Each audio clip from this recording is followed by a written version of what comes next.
Dames en heren, nummer 1, Lars!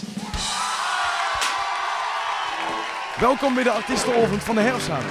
We laden alles kwijt, zo gaat het toch altijd allemaal! Vanavond werden de veel winnende liedjes van de Herfsthaan bekendgemaakt aan de hand van ons wijze jury, de heer Oscar Linders, Ron Dings en ons dame in de jury Jip Verdelle. Zij zorgen voor 75% van de stemmen. De andere 25% is ons eigen publieksjury. Zij mogen aan de hand van sms'en bepalen wie de winnaar wordt.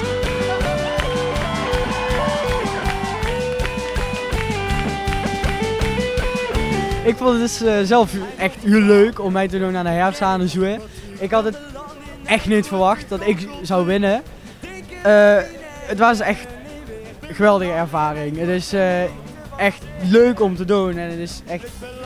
Om te winnen is nog leuker natuurlijk. En ja, ik weet niet wat ik moet zeggen. Het is echt geweldig. Oh, ik ben ervoor, ik kom ervoor, ik kan weer weer gooien, ik denk niet nog. Nou, vanaf seconde einde eigenlijk dat nog Nederlands gezongen had, toen hadden de mensen eigenlijk al mij. Hij zong zijn tekst, wat mensen moesten herhalen. En dat werd door iedereen in de Golden Tijger werd het meer als goed opgevolgd. Dus in mijn ogen, in onze ogen, een hele terechte winnaar. Ik denk niet nog, als ik de woorden van een liedje... De Golden Veer namens Senateraaf en Obi de Worst. Even handigen, handen met de lach. Kijk natuurlijk namens de Nateraaf nog het creatieve onderdeel in de tekst. We hadden zelf het idee dat Lever alleen, dat meer een verhulke vertelde. En dat ze door mij dan eigenlijk net iets meer dus en creatiever is.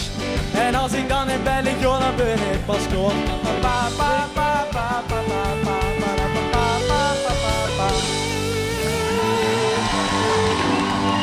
Dankjewel!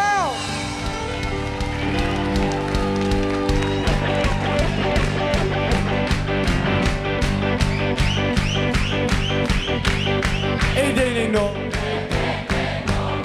Ik denk niet nog. Ik denk niet nog. Ik denk niet nog. En als ik dan in bed lig, joh, dan ben ik pas zo. Ik denk niet nog. Ik denk niet nog. Oh, ik ben ervoor, ik kom ervoor, ik kan weer weer gewoon. Ik denk niet nog. Ik denk niet nog. Als ik de woorden van een liedje zing, dat ik niet kan verstaan. Ik denk niet nog. Ik denk niet nog. En als ik dan in bed lig, joh, dan ben ik pas gewoon. Pa pa pa pa.